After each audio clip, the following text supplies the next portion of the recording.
Yo, what's good? And welcome to KindaFunny Games Daily for Thursday, April 14th, 2022. I'm Jenna Garcia, and joining me is Tim motherfucking Geddes. What is good, Tim? Everything, Janet, everything. Wow. It's been a while since I've done a show with you. Excited to be back with you, especially on Games Daily.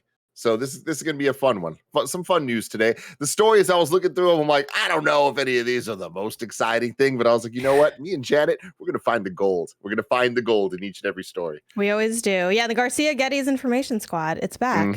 Yeah, always a good time. Well, let's just go ahead and jump right into it with today's stories, which include Witcher 3's next-gen delay, Niantic's new AR game, Phil Fish surfacing for Fez's 10-year anniversary, and more, because this is KindaFunny Games Daily, where each and every weekday at 10 a.m. live right here on twitch.tv/KindaFunnyGames, we run you through the nerdy news you need to know about. If you are watching live, you can correct us when we get stuff wrong by going to kindafunny.com/you're wrong. If you don't want to watch live, you can watch later on youtube.com/KindaFunnyGames, roosterteeth.com, or listen later on podcast services around the globe by searching for KindaFunny Games Daily. It's one of those things where, like, because of the noise cancellation that I have running, I never really know if anyone hears me slam the desk. Oh, it came through. It came through. Just know I'm always slamming the desk, okay? I'd never forget to slam the desk. Even if we don't hear it, you can feel it through the sheer veracity. I'm like, there's like a light shake, visuals. You know? It's like we're really going for like a 4D level experience. You remember, do you ever do one of those 4D, the theater things? Did I ever do so much? The pickles with the SpongeBob one? Like, I feel like everyone went to that one specifically. Last week, did I watch Sonic the Hedgehog 2 in 4DX? Yes, I did. Really? What this week, like? Did I watch it again in 4DX? Yes, I did. I enjoyed the movie and the 4DX experience so much. When I went to see it a second time, I was like, I'm only watching it in 4D, baby. You gotta go fast, everybody. So what does that mean? Like, does the chair like start zooping? Are you just hear the coins like underneath you? Like, it's Janet, everything. It's next time you're in SF, we're going to a 4DX movie. Yeah, and I've actually never done a full 4D movie. I've only done like the 4D experiences. Like Universal, I think, had one for a while with like, I kind of want to say, I forgot what IP it was. And then there was a SpongeBob one I did once at Navy Pier in Chicago. But that's it. Like, I've never done like the full runtime. So that sounds kind of horrifying, but I'm down to try it.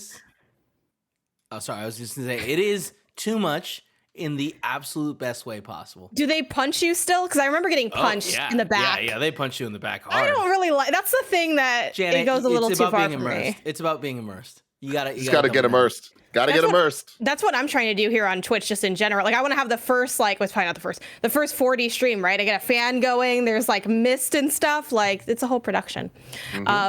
But on that note, remember, you can use Epic Creator Code KindaFunny on all Epic Store and Epic in-game purchases like Rocket League and Fortnite to help support the channel. To be part of the show, head over to patreon.com/KindaFunnyGames, where bronze members or above get to write in, and silver members or above get the show ad-free, along with the exclusive daily post show. Some housekeeping for you. Tim, we got some stuff going on. What is it? A lot of stuff over on youtube.com/KindaFunny. Things have just been popping off. Of course, we had the latest episode of the KindaFunny podcast that if you haven't listened to, it is a very, very, very sad episode, but also a very special episode where we remember the life of Portillo, the wiener dog. So you can check that out. But if you're looking for something a little bit more uplifting, we've been having a ton of different reviews over on the screencast. We had Everything Everywhere All at Once, which, Kev, I heard you watched. We're going to have to talk about that later. Jurassic Park in review is going on. Episode 1 went live last week. Today on Patreon, we're recording The Lost World Jurassic Park. Sure to be a fun time. And of course, Moon Knight continues to happen every week. So go check that out. And finally, Nick and Mike both did a trailer reaction to Stranger Things Season 4. So in the entertainment world, things are popping off, everybody. It's entertainment review season, sort of. Maybe not. I don't know if you guys would do review season over there, you know. It never ends. Different smells in the air for that one. And thank you to our Patreon producers, Fargo Brandy, Pranksy, and Anonymous. Today we're brought to you by MeUndies and Maple Story, but we'll tell you about that later. For now, let's begin what is, and forever will be, the Roper Report. It's time for some news. We have 5 stories today. A baker's dozen. 5. Okay. So 5 of 5. Starting with the lead, Witcher 3's next-gen delay. This comes over from Amelia Zollner at IGN, who writes, CD Projekt announced it is delaying the next-gen version of Witcher 3 Wild Hunt indefinitely. and will no longer be releasing the upgrade in Q2. Part of the delay may have to do with the change in the developer. Previously, the update was being developed externally by Saber Interactive, but CD Projekt Red has elected to bring the remainder of the game's development in-house. Quote, "We have decided to have our in-house development team conduct the remaining work on the next-gen version of The Witcher 3 Wild Hunt," a recent tweet on The Witcher's account reads. "We are currently evaluating the scope of work to be done and thus have to postpone Q2 release until further notice. We'll update you as soon as we can. Thank you for understanding." The upcoming free upgrade is intended to visually and technically enhance the PC, PS5, and Xbox Series X versions of the game, which was originally released in 2015. The upgrade was originally planned for a late 2021 release, but faced initial delays based on recommendations supplied by persons supervising development, according to a 2021 tweet. While this next-gen version is currently facing delays, CD Projekt Red is continuing to expand on The Witcher. Last month, the company announced that a new Witcher game is also in development. Tim, react. You know, it's interesting when you look at, we were on the Gamescast yesterday, which is also a fantastic episode talking about Game of the Year so far. You can check out right now. We talked a lot about Bethesda, and we talked about Starfield, and if we think it's going to come out this year, the kind of pressures that put on that game for a multitude of reasons, but specifically talking about these giant Western RPGs, right? And these iconic companies that have created them. And in recent years, I feel like all the big ones, whether it's Bethesda or BioWare or CD Projekt Red, have all had extreme hits and extreme misses, and are all kind of in a similar situation right now where all eyes are on their next moves and like what is the right step forward. And you kind of see groups like BioWare and CD Projekt Red almost using the easy answer as a band-aid of let's go back to Mass Effect, let's go back to Witcher 3, right? And it's interesting to look at where CD Projekt Red is right now, where Cyberpunk is what it was what it was, is going to continue to be that thing for a while. And, you know, they're making little incremental increases here and there, but it still isn't what people wanted or expected. And at the end of the day, it wasn't at the right time. But with this, it does feel like they're kind of trying to announce a lot of things and kind of just get that positive energy out there and that goodwill building again towards the next Witcher release, like the next big proper Witcher release. So all these little things I think are adding up where I don't think that there is a ridiculous amount of people that are clamoring for the Witcher 3 Wild Hunt next gen updates. However, there will be a ridiculous amount of people that play it when it comes out. So it's kind of a less a chicken and the egg situation and more they might as well talk about this as early as possible because it is just going to get people excited. Now, the backside of that is when you have to delay it and when the plans start changing and all of a sudden all the news about it starts to sound a little bit negative, you know. I think we're obviously still in the pandemic. We're still in a situation where so many different factors on top of just plans going awry are affecting game development and promotional strategy for things. So I think CD Projekt Red's in a really tough spot right now, and I don't know that they're handling it the best possible way, but I do think that we always talk about the transparency of things, and I think in recent times they have been very transparent of, hey, this has happened, it sucks, but it's happening, here's why. You could like that reason or not, it's the why. And it's just kind of, it's never a fun place to be, but it is reality.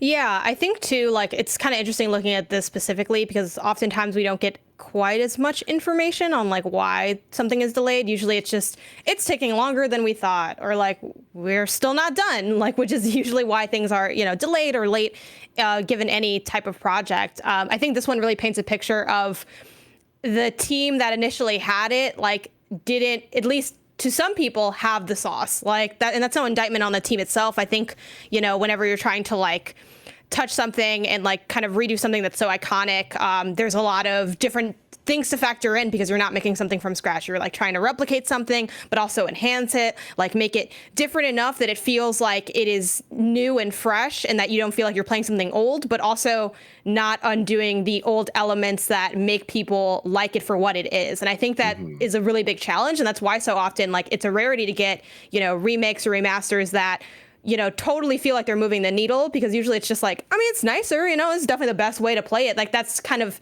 a happy medium for people to land versus, like if you take too many risks with things, you might end up going too far in one direction or another. But this reminds me a lot, I think especially you and I, like having such an affinity for Nintendo, of like what happened with Metroid, where they were like, actually, like someone else is going to take, like, it just didn't end up working out. And I think both this comment of, we're moving and bringing it in house, and then the previous reason for the delay of like, it's not really like going the way we want it to go. It's not, it's not quite up to snuff, and given that, like, it's going to take longer.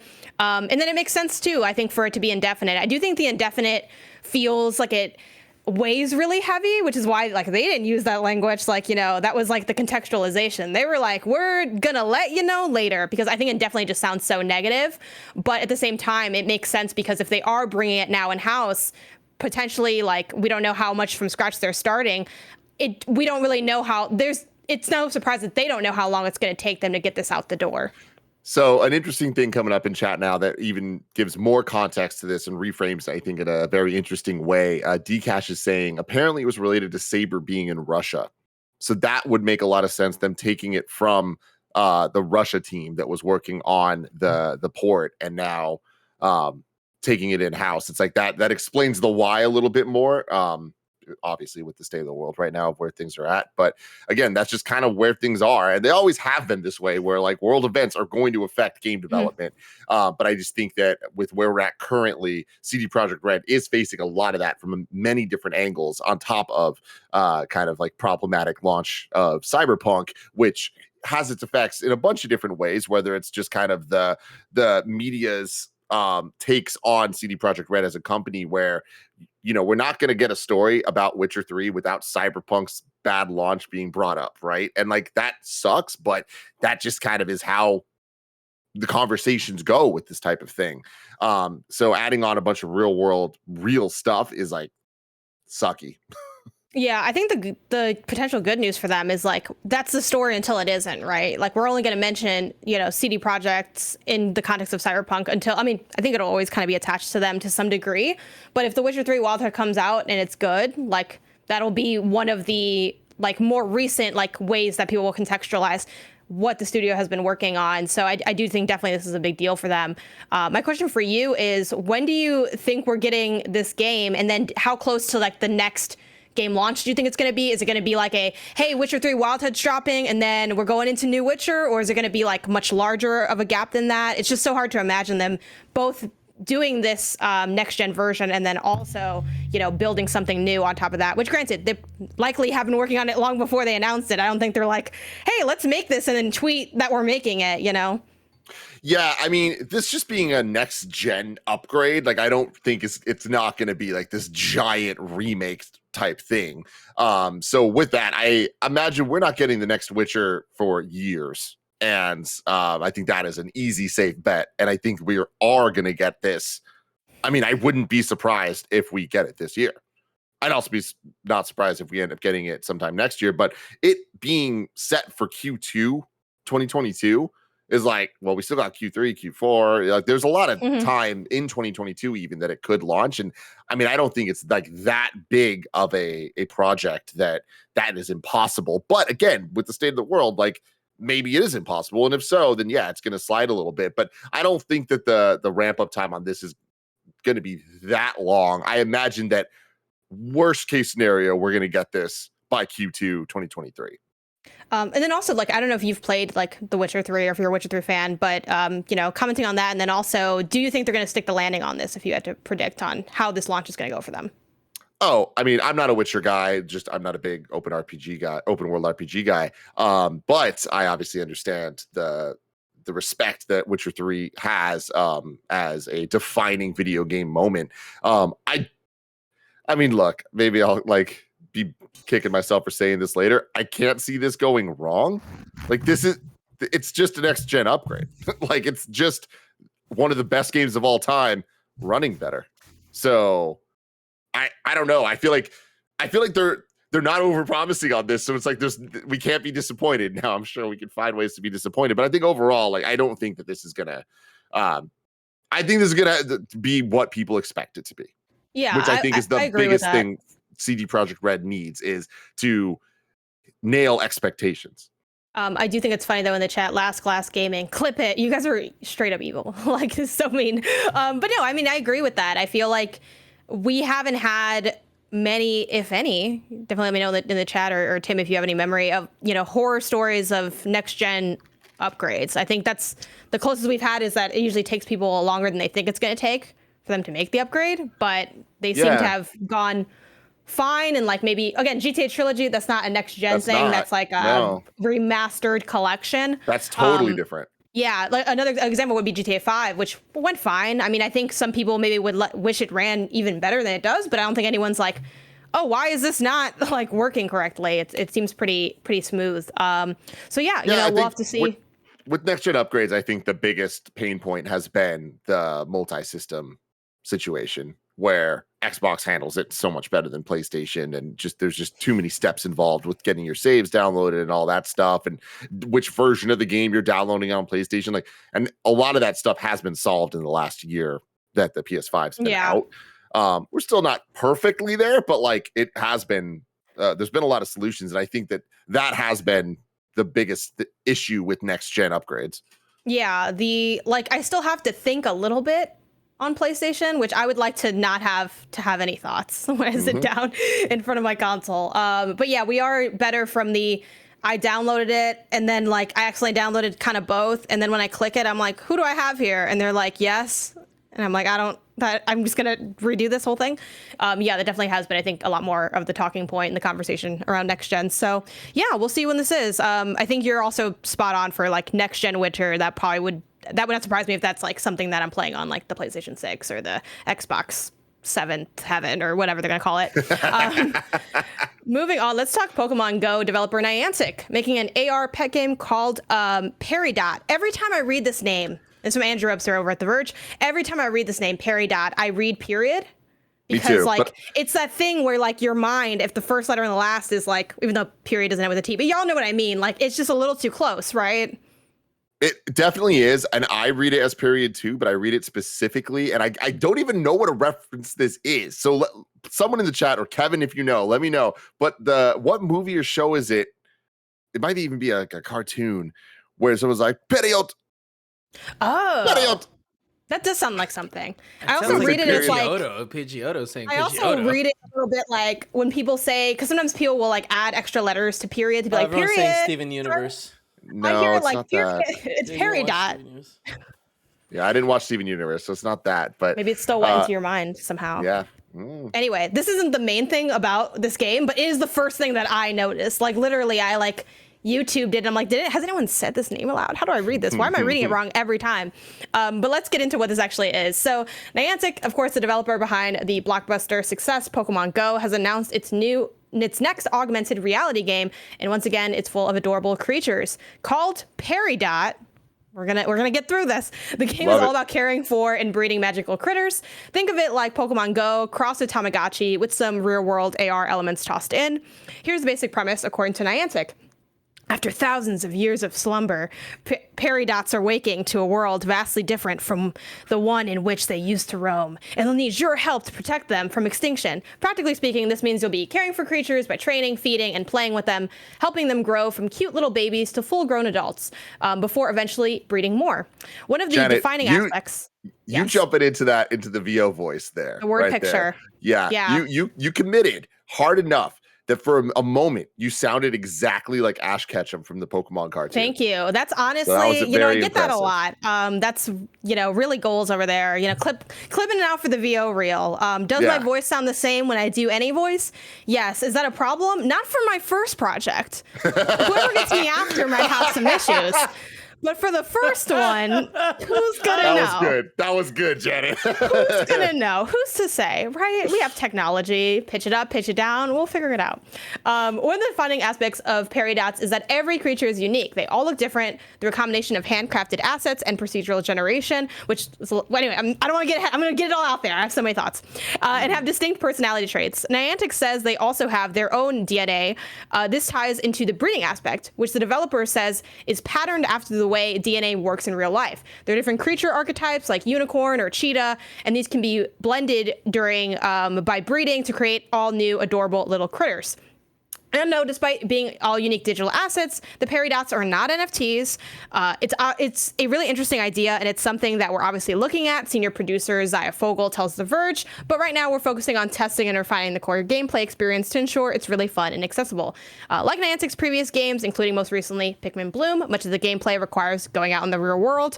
This can mean searching for nests in the wild, which are required for breeding, or satisfying the needs of your Peridot by going for a walk or finding a specific food. It should be noted that despite a storyline about saving a species from extinction, there is no death in Peridot. There is no punitive element to the game. The creatures will not die. Instead, we try to reward players for coming back and playing with the creatures more often, says Fogel. Similarly, AR appears to be a large component. So, just like in Pokemon Go, we have things like recognizing, the dirt versus the sand versus the concrete, the grass, etc. While the new game doesn't have a specific release date, Niantic says it will be rolling out in select markets in April on both the App Store and Google Play, while additional markets will be added as testing and iteration during soft launch as the soft launch continues. Tim, what's your history with AR gaming? Were you a Pokemon Go guy, and are you interested in checking this out?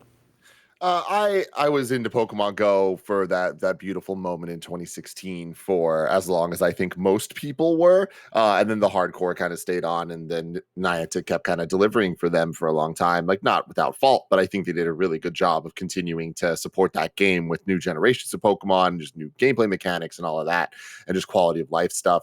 Niantic are extremely cool. I love what they do. I love that they are kind of pushing AR in a gamified way that actually makes sense in a way that gamers want to interact with. And I think that is a tall order, and it's surprising that we haven't seen it successfully copied more often. There was that Ghostbusters one that Greg was into because he's Greg. But with this is an interesting story because there was a couple projects they did that weren't as successful. If I remember correctly, Niantic also did the Pikmin one. Bloom recently. Yeah. And that was I don't think I ever heard about it at all, except for it happening, that it was going to happen. I don't even know if it did playing happen. It. I don't know how hot that means it is. I haven't looked at the numbers of the hype, but I feel like that one was okay. I feel like it wasn't Pokemon Go, but I feel like people are playing and it. that's the thing, is it doesn't need to be Pokemon Go. Very few things can be Pokemon Go. That is a level of success that is unheard of, and to compare it to that, I think is a little bit unnecessary and not really helpful for any real data. But this story is interesting to me because you got to look at the why, right? And the fact that all of the words in this are just dancing around, we want to make a lot of money off of what we did, but we don't want to deal with Pokemon because we don't own it, and we have to deal with Pokemon Company, and we can just do it ourselves, and we're not going to do NFTs. But then, you know what? Maybe we will do NFTs. I don't know, but we just want to make the money from it. That's all I'm hearing from this. And at some point, they're saying they're not doing NFTs, so just taking the word for it right now, at least. This doesn't sound like a horrible thing. People love Tamagotchi, and Tamagotchi didn't have Pokemon, right? Those are just little creatures that people wanted to take care of and love. So I don't know that you necessarily need the Pokemon license for this to work. Will this be anywhere near the fraction as successful as Pokemon Go? No, but I do think it has that built-in Pokemon Go audience of the people that are still playing that every day. Giving them one more app to open up and one more thing to do, I think is doubling down on a installed audience that they already have. And the fact that this is all mobile based, this is probably a really smart business move from Niantic to do. I don't think it's that exciting. I will never touch this, but I do think that it makes a lot of sense. You don't want to raise cute creatures and see them grow with you? Not my thing. Not my thing. I'm actually kind of into this. And I skipped out on Pikmin Bloom just because, I don't know. I think, too, it's honestly Pikmin baggage, if I'm being frank. I'm I don't know when we're getting the next game. I barely played, God, what is it? Was it Pikmin 3 Deluxe? I forgot what the full name of the one on Switch. Yeah. I played that. I had a great time. That was probably my first front to back, going through a whole Pikmin game. And it was so funny because I was like playing it with my boyfriend because it's like multiplayer. And he was like, this is great. When's the next one coming? And I'm like, oh man, I got some bad news. So I think I just didn't want to deal with like the Pikmin thing element of that. But there was like a lot of cuteness to be had there. I like that this feels like a nice in-between, at least gameplay wise. I'm not sure how into the weeds like the breeding mechanic is going to be, but what seems cool to me about Pikmin Bloom is that you're just like out there, you're walking and the Pikmin get cute hats. I'm like, cool. But like, I don't, you know, and I'm sure there's more to the game than that, but just kind of the elevator pitch is that Pokemon Go, it started initially as just like catching, but now but even from like the very like beginning parts, you still had some level of like gyms that you could take over. And granted, it was like a really simplistic mechanic that they've since kind of evolved on, but like it had some of those base elements in there. While this is like, I just want to be by myself. I just want to be by myself with my creatures. They look cute. This seems cool. I will say the procedural generation is interesting because I feel like that has been a very like hit and miss thing in gaming in general. Like sometimes that really works, sometimes it doesn't. So I'm like, when I read that, I'm like, what kind of fucked up animals are going to come out of this by accident? You know, am I going to get like this demented unicorn that I have to take care of that I can't do anything with? Like, I don't know. And then I just think it's some of the stuff is, you know, I like the ideas behind it. So I don't mean to like, you know, make a mockery of like what they have going on. But I do think it's funny to say it's patterned the way DNA works in real life. I mean, this is getting to like, you know, science. We knew that we could, but should we have, you know, for real? We've already seen that taken to the nth degree with Digimon. I don't know how familiar you are, but their whole premise was, hey, what if this wolf mated with a machine gun? So I feel like whatever Peridot ends up doing is going to be a little less crazy than that, but also we can hope it's not. You know, I'm a big fan of wolf machine guns with sword arms, but maybe that's just me. Yeah, it looks like it's going for something a little bit cuter, but yeah, this could be cool. At the same time, like I think AR gaming is just such a like unique and specific kind of mobile gaming because it's sort of like a casual check-in, run in the background thing that I feel like can be satisfying to a certain degree, but also like is weird in that you're like never playing it super hardcore, but you also have to live in it. So I'm like, I don't really, you know, I'm still kind of developing what relationships I want to have with ongoing games, which I think AR kind of falls into that category. But yeah, you know, I might fuck around, sign up for the beta, see what's out there. Why not? It doesn't cost me anything. Pokemon Sleep's not out yet. I have time on my hands. So yeah, can't sleep till then. I have been awake for years. It's really starting to take a toll on me.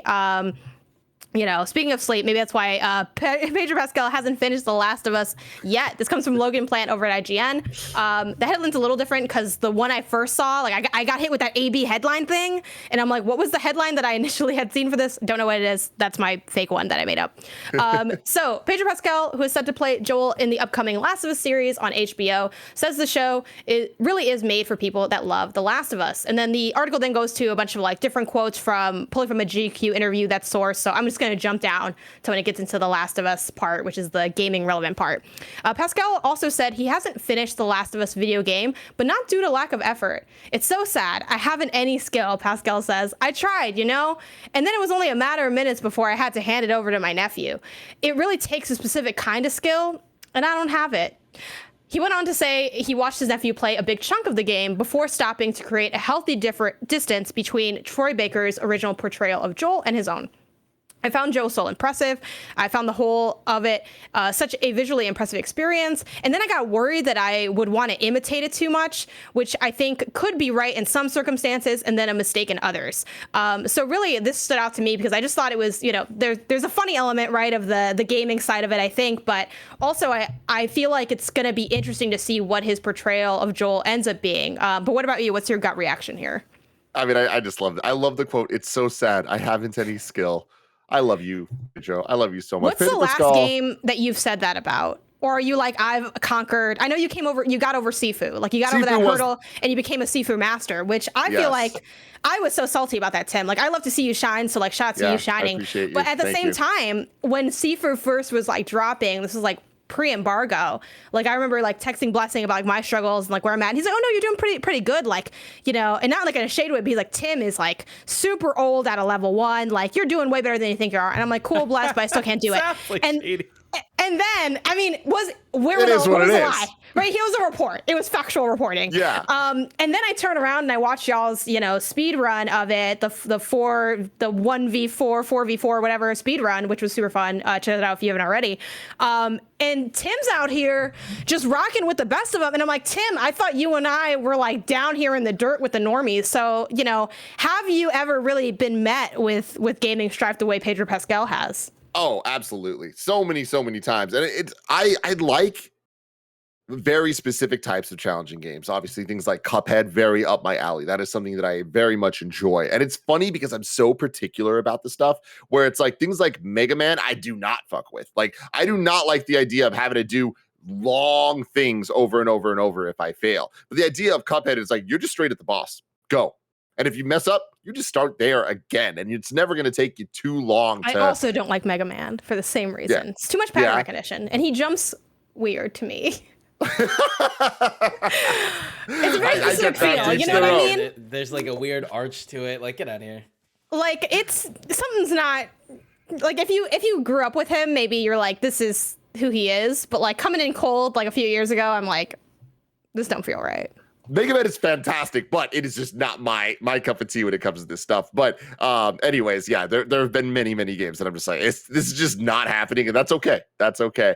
But Pedro Pascal is fantastic. I love him. Everything he's in, I enjoy a little bit more because he's in it. I first saw him in Game of Thrones, and he took my heart.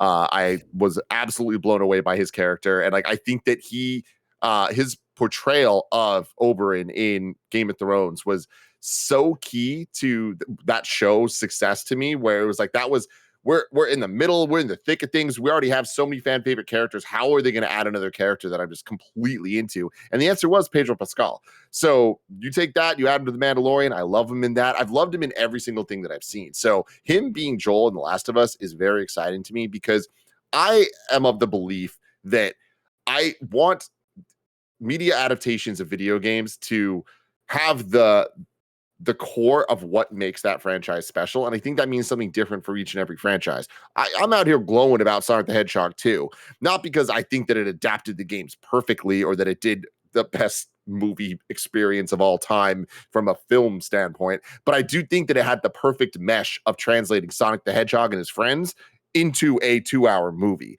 And I think that when we look at things like Halo, I know everyone's all over the place on that show. I've watched a couple episodes now, and every episode I watch, I like less and less and less. And I think it's because it doesn't speak to what makes Halo to me in any way, shape, or form.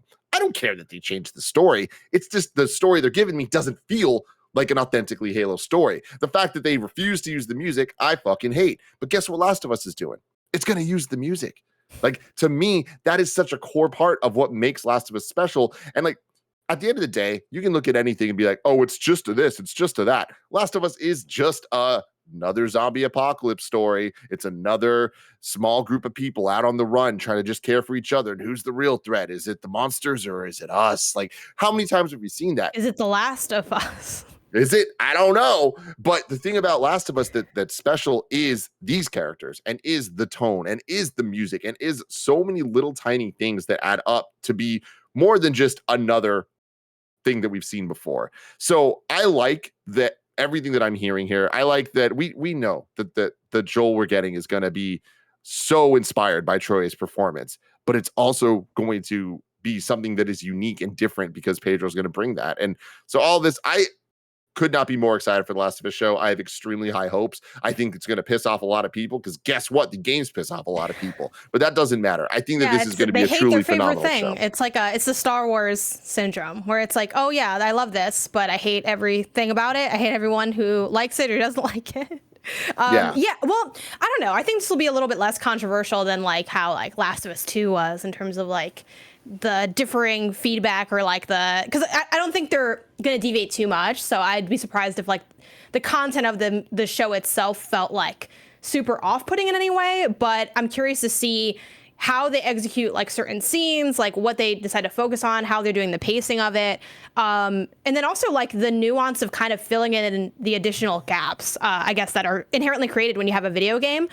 Because with a few exceptions, you know, people always joke that like Kojima's games, you're just sitting down and watching a movie, which there are like really long cutscenes. Most games don't have cutscenes that are like too crazy long. So the idea of like taking that scene and like how do we like add this sort of movie TV show element to it when we normally would be playing through this, and like how do we create, because like there's, you know, inherent tension and intrigue created through like the act of controlling. So it's like, okay, how are we going to fill those gaps and what set pieces will be created? You know, I think a lot of times in gaming you might look back on your own play experience, and even if something is like linear as a campaign, you have your own stories from certain games of like crazy things that happen to you. And I think certainly for like my experience with The Last of Us, there's like really close calls or like areas I really struggled with. Like I remember having like a really hard time like getting through like the initial like subway where you have to like get the ladder and there's like people everywhere, and your friends are like darting at full speed back and forth. And I'm like, y'all, this is stressing me out. Like, I'm just trying to quietly get my Band-Aid. So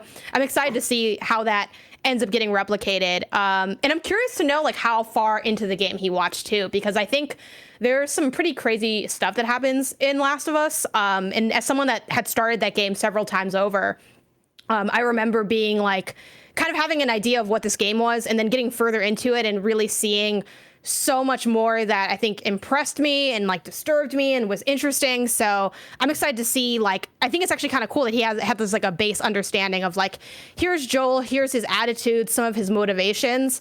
And then for maybe some of those more interesting, like, you know, winter scenes and things, we'll get to see kind of a more like fresh take on the character. So yeah, I think that's gonna be really cool. And I respect the transparency of like, you know what? I didn't have it. It's rough. Sometimes you just don't have it. And I'm like, you know what? It also kind of makes me feel like, wow, I'm like real pro gamer here playing The Last of Us, even though The Last of Us is not a hard game. But I'm like, you know, like there is a skill to be had here, you know, something worth celebrating. Totally. And the last thing I want to say about this is at the end of the day, you know, he's played enough of this, seen enough of it, understands Troy's performance. But we have Neil Druckmann that's going to be directing this. It's going to be there, like directing Pedro himself in the same way he directed Troy, with whatever nuance or changes or keeping things the same that he wants to do. And that to me, I think, is the difference between a lot of the other things we've talked about and Last of Us on HBO. Like there was just already so much more chance of success because it is from the same group of people and the same minds that made the first thing we love so much. Exactly. And speaking of things we love, remember, you can go to patreon.com/kindoffunnygames where you can get the show ad-free. And speaking of ads, let us tell you about our sponsors.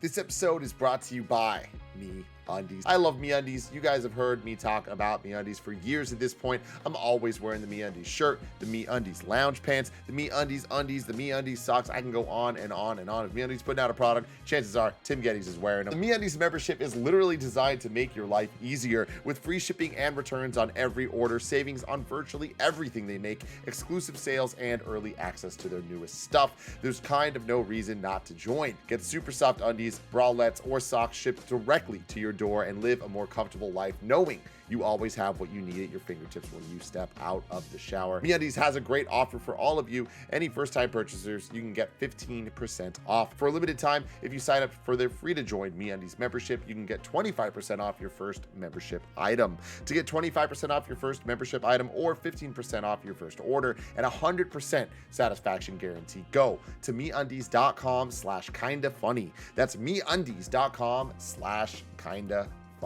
Shout out to MapleStory for sponsoring this episode. After 17 years of rich MMO gameplay wrapped in a unique 2D side-scroller, MapleStory is ready to proudly lean into its cute pixelated aesthetic. The aggressively cute campaign aims to showcase the unexpected juxtaposition of cuddly, smiley characters with rich, multi-layered MMO gameplay. The campaign focuses on telling a story of immense character customization, a vast array of weapons and mounts to choose from, a seemingly endless horizon of lands to explore and battle, all while dealing huge amounts of damage to monsters of all shapes shapes and sizes. I know a lot of people out there love Maple Stories. Hey, come check out this armed and adorable campaign. This is your world. With over 40 classes and thousands of cosmetic customization options, you can play how you want, and there's just so much good stuff. 18 years of content, no signs of slowing, means you'll never get bored. You can go to maplestory.nexon.net. That's maplestory.nexon.net for more, or you can just click the link in the description. No Man's Sky creator says the next game is pretty ambitious, says Ishraq Subhan at Eurogamer, who of course points out that this is a very familiar statement. The article reads, "Hello Games, the British studio behind No Man's Sky is working on its next new release. In an interview with IGN, studio co-founder Sean Murray said his next game would be just as ambitious as No Man's Sky. For a while, we've been working on something pretty ambitious in the background. It's a small team, but we like it that way."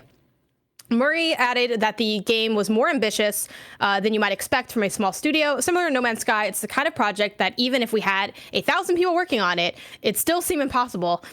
The project is apparently still in very early development, and Murray said No Man's Sky is still being supported, and the two games weren't impacting each other's development. If any of this sounds familiar, you might recall some of the statements made by Murray in the run-up to No Man's Sky's disastrous launch. Murray seems to be aware of that controversial period, telling IGN, "We've learned our lesson." I'm talking about games too early after No Man's Sky's pre-release period. Hello Games yesterday announced No Man's Sky's latest major update, Outlaws, which adds a new pirate underworld and overhauled space combat. Tim, what's your history with No Man's Sky, and what are your feelings on, Hello Games and their future projects? I feel like, the last thing they did was pretty small puzzle game, and now it seems like they're going to be moving to something a lot more grandiose. Yeah, I mean, it's No Man's Sky has totally been something that's, I think, really aligned with KindaFunny's history, because it was 2015 when we left IGN. So like kind of covering that game from a hype perspective all the way through launch, all the way through, oh no, things are bad, through, oh, they're fixing it, to, oh, hey, this is a comeback story, like has kind of been the last 7 years for us. So in that sense, I mean, like Kevin interviewed Sean Murray for No Man's Sky back in 2015, right? Like that's really crazy. What did he say? A lot of things that were true. A lot of things that weren't true. More ambitious than they had. Did I ask about creating a Death Star and destroying a planet? And he was like, I don't think that's going to be possible, but maybe. Maybe so at least he kept something's true for you, Kev. But so with that, I do think that we got to give props where props are due, and they fixed it.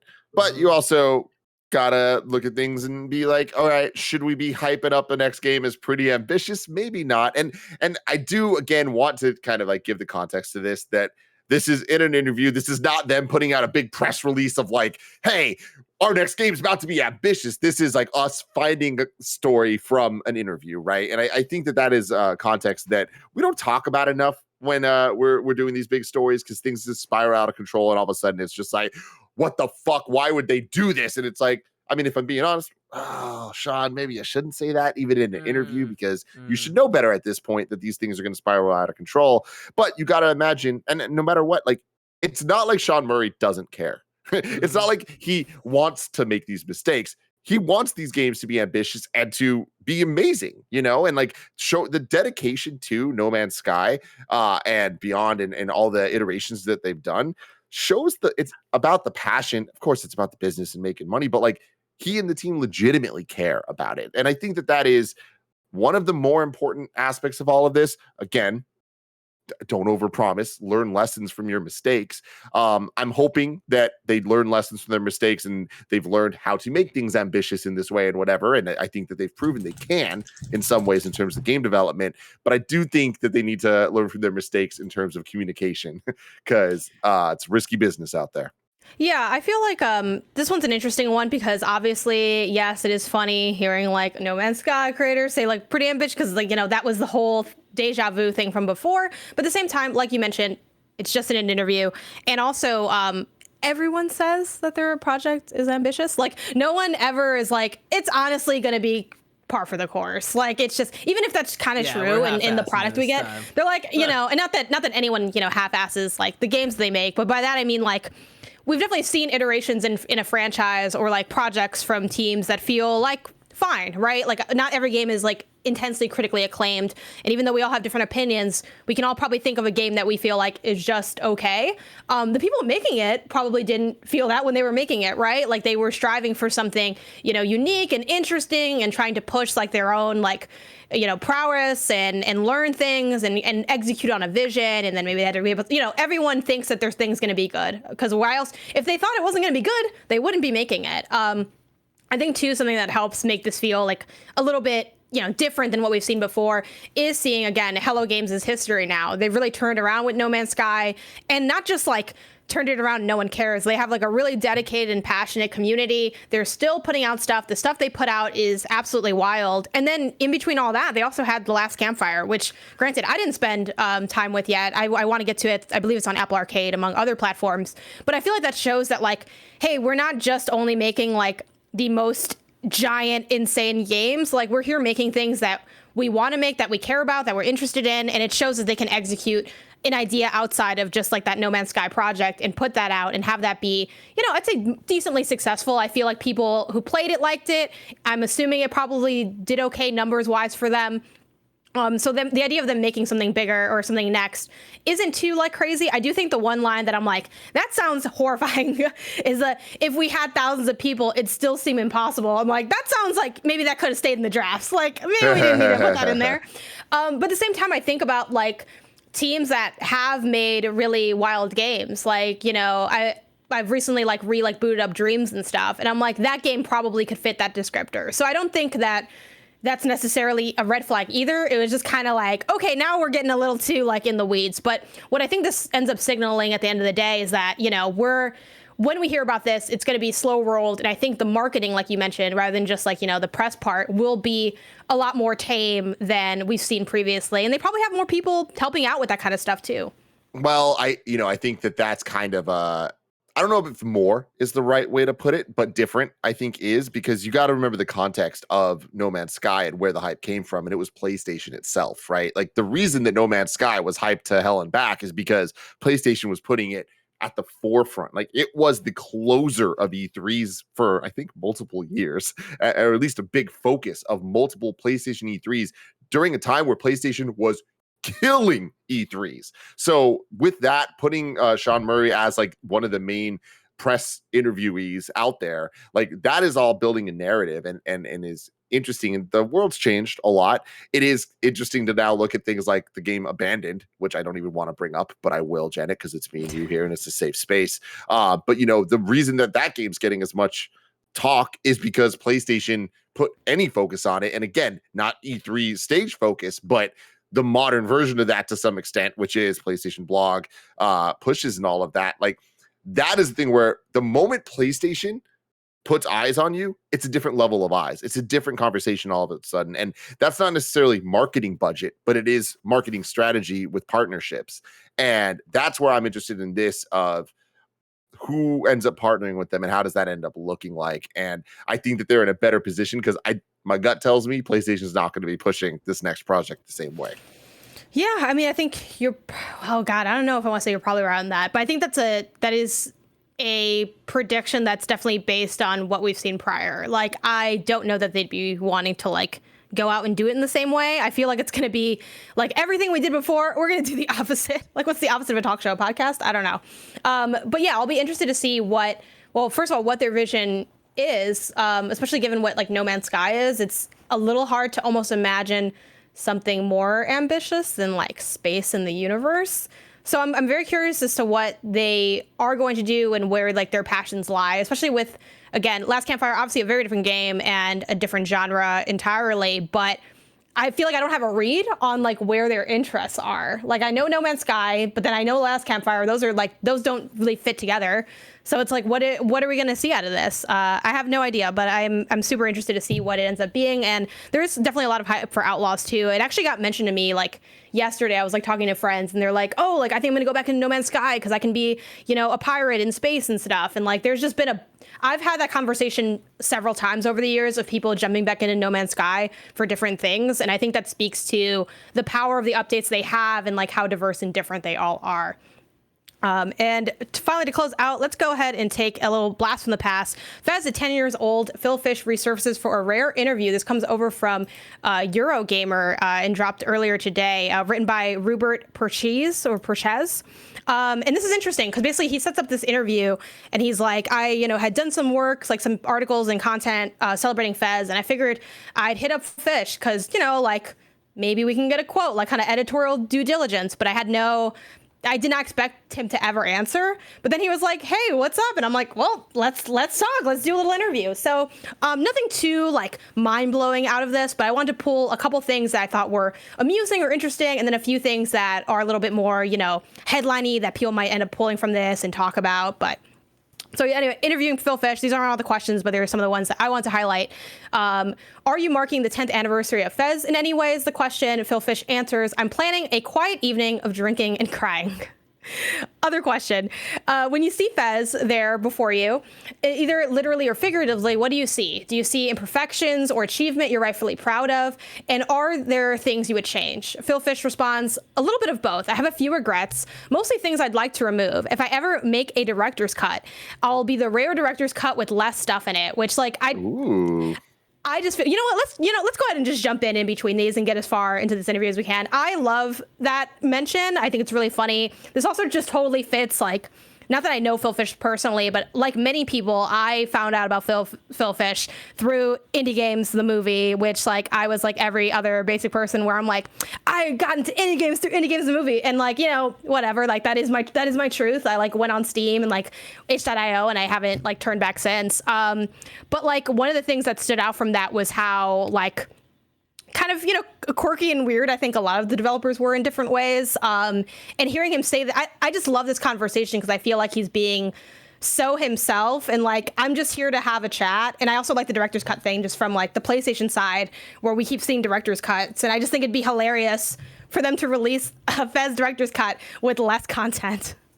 Well, I mean, I think that especially with video games, because of how vast they tend to be, that a director's cut cutting the things that didn't work is often less egregious than if you were to do that for like a 2-hour movie or something like that. And I'm sure, I mean, people do that. There's fan edits of movies that cut out a bunch of the bullshit and try to make something better out of it all the time. But it reminds me of like Wind Waker HD on the Wii U, of like the changes that made. I mean, technically they cut a lot of stuff. There's a lot less hours you have to play that game to complete it, but that's a good thing. Yeah, exactly. All right, let's continue on with the question. Are there any secrets still to be discovered in Fez? Any Easter eggs or mysteries people haven't solved? Fish responds, I'm not sure. I don't often keep tabs on that, but last I checked, there were still a couple things that had yet to be elucidated, which also that's a $10 word. Like, yeah, I'm only 80% sure I said that word right. That's like a context clues SAT-ass word to throw in there. And that's very satisfying to me. He continues, I hope it stays that way a long time. Some of the theories people come up with are amazing, though. People have stumbled upon some truly unbelievable coincidences that sure seem like they are a thing, and I'm not about to confirm or deny them, which I also think is like really cute, of like letting people just have the game and make it for what they will. And the idea of their, again, he says he's not like, documenting all this like as his full-time job or anything. But the idea that there's still more out there, I think, is really impressive. Yeah, I mean, it reminds me of Guardians of the Galaxy 1 has so many Easter eggs in it, and James Gunn is the king of Easter eggs. And to this day, there's one Easter egg that he's like, no one's found it out yet. And it's like become this like huge thing on the internet of like, who's going to crack the case? Who's going to find the final Easter egg? So I love that stuff, and I hope that it's MT because he deserves it. Yeah. Next up, we have one thing that stuck with me while playing Fez was how timeless it felt. And I suppose that's something you can never gauge until it's been around for a while, like, say, a decade. To me, Fez does fall into the same category as those Nintendo games, Mario's and otherwise. I remember you saying inspired you. How does that make you feel to hear? Fish says, it's very flattering, but I don't know if it's true. That's like me grilling one great steak and calling myself a steak master. I think it owes a lot of that feeling of timelessness to the games that inspired it. The fact that pixel art is still around and has kind of always been at some point. I don't think it only plays as a retro nostalgia thing. Good pixel art is still coming out all the time and feels so contemporary. Definitely never expected it to have that kind of longevity, though. I'm forever surprised by that. Which I think is like a very like modest, but also kind of accurate take. And I feel like I also see Fez in a lot of games. Like, admittedly, I haven't seen Fez through to completion, but playing Captain Toad, I'm like, okay, this is cute, simpler Fez of just kind of rotating around these areas. And I think a lot of conversation has been resurged about Fez, not just because of the anniversary, but playing Tunic and kind of feeling some of those angles based on like, the isometric vibes and the exploration. Yeah, for sure. And then I think this is close to last, so I'll probably just put these two to close out. I think it's really lovely that even 10 years later, people are still excited about the idea of Fez 2. It's a testament to the game you made. Do you ever feel the pull to return to it? To which he responds, yes. I just need $200 million, 5,000 developers for 15 years to bring my grandiose vision to life, which I feel like he also does have a vision. I'm like, is it the same vision Sean Murray has? Can we get a collab, a crossover? You know? The ultimate Kickstarter to end all Kickstarters. Oh, God. And then finally, similarly, do you ever feel the pull to return to making games? Are you done making them? I'm constantly making games and canceling every single one of them before they're even announced, which I feel like... That's real. Yes. Like, I think this is him being like, I'm making stuff and just never telling you, and I'm drinking my wine as time passes me. Like, I love this for him. Like, especially, again, so long ago, Indie Games, the movie, but like, there was some truly wild shit in that film about, I think, how hard it is to make games, and like seeing I get secondhand stress watching that documentary. If you haven't seen it in a while, I implore you to go back and rewatch it because it's a lot. But yeah, I mean, I love seeing that there's like the fact that he also doesn't feel like he has to make it either, I think is really cool, and kind of gives him the space to like create out of desire and not out of necessity. Mm-hmm. But Fez 2 is so far away because it's probably not ever going to come to light. If I want to know what's coming to mom and grop shops, where would I look? The official list of upcoming software across each and every platform is listed by the KindaFunny Games Daily Show host each and every weekday. Yeah.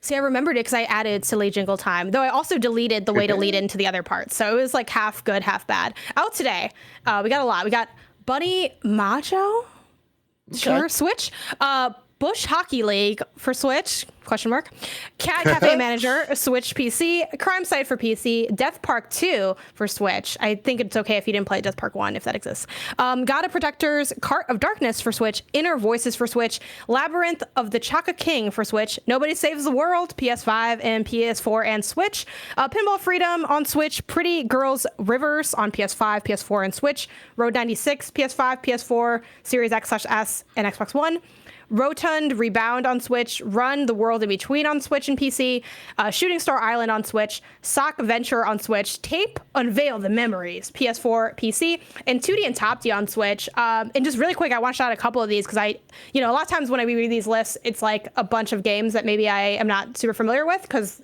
a lot of games come out that we never get the chance to play because time is limited.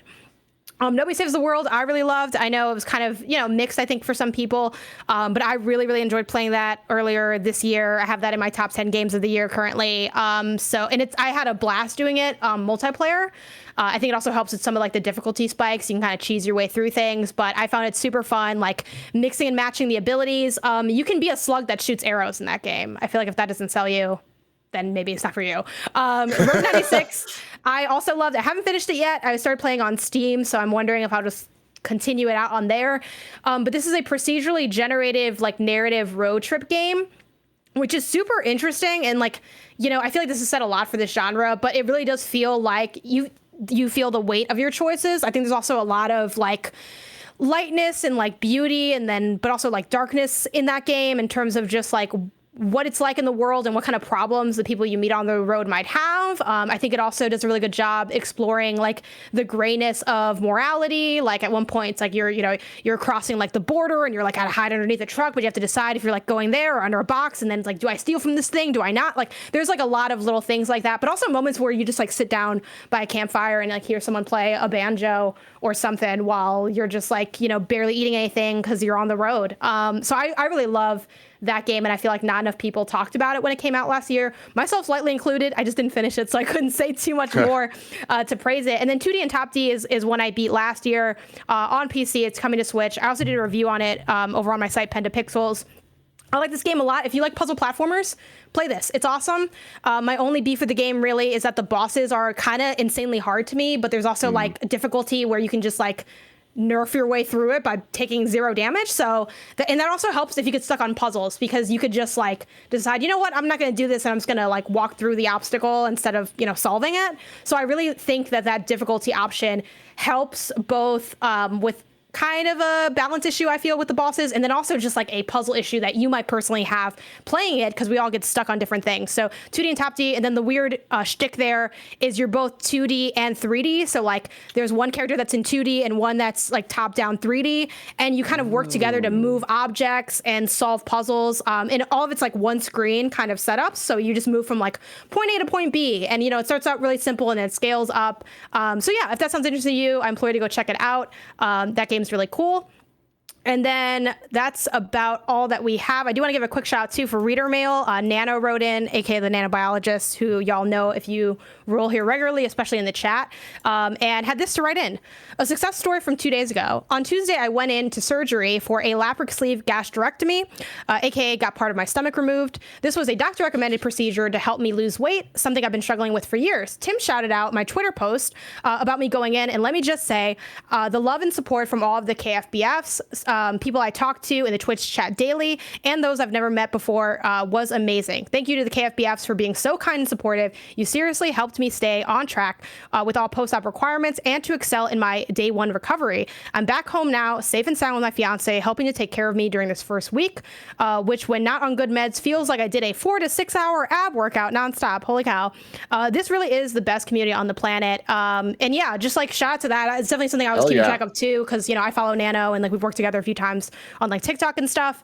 And yeah, I love that. You know, the internet's not always the best place. Obviously, it's part of, you know, humanity, which has its flaws, but it really means a lot to me when I can be part of, you know, a platform and a community where those connections can happen. I feel like even if only 1 or 2 or 2,000, like those are all super meaningful. And I feel like it adds just so much additional value. Obviously, I think there's value in talking about games like as an art and like a hobby and like something that has been a part of my life since I was 5, but this honestly means like so much more to me than that, and that already means a lot. So thank you for writing in and sharing like that positivity, and I'm glad that us and other people in the chat could do that for you, Nano. So, you know, wishing you well in your recovery. Hell yeah, man. Give those dogs some love for me, okay, Nano? And now, as the community turns, you're wrong. Let's see what they're yelling at us about. Okay, yeah.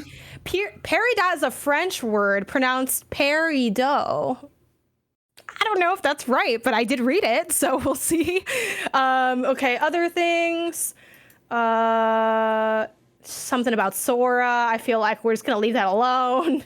The ride that Janet is thinking of Universal, also from Nano. Shout out to Nano, still there despite the recovery. Shrek 4D, it's now closed. I thought it was, but then I honestly had really quick IP paranoia. I'm like, does that line up? And then when people be like, how do you not know where Shrek is from? Like, you know what I mean? Like, and then I'm like, are I getting like gaslit by Shrek fans? Like, I just didn't want to risk it. So, you know, not on this Thursday. I've been rocking with Shrek from day 1. Okay, VHS. Like, I've been there. I've been in it. Speaking of that, did you see yesterday that some members of Blue Sky Studios reunited to animate one last thing for Ice Age? No. And it was the squirrel finally getting the nut. Nice. I know. Really after 20 years, Tim. It was love so that good. For him. The Ice Age was also really good. That was like a fun era of time watching all those films. Anyway, continuing on, just to close out, tomorrow's hosts, Bless and Tim. Tim, they really got your work in here today and tomorrow. They do, man. They do. I think I'm going to be on 4 days this week. We're like passing the baton because like I was on yesterday and today, and then we're like, you know, pivoting over to close out the week. That's great. 10 week, baby. Let's go. If you're watching live on Twitch after this, it's Fortnite with Nick, Andy, Mike, and Kevin. And if you want to catch that later, subscribe to youtube.com/KindaFunnyPlays. Remember, this has been Kinda Funny Games Daily, where each and every weekday live right here on twitch.tv/KindaFunnyGames, we run you through the nerdy news you need to know about. We have a Patreon post show for those who are subbed at the silver level of patreon.com/KindaFunnyGames. So stick around for that. Otherwise, until next time, Game Daily.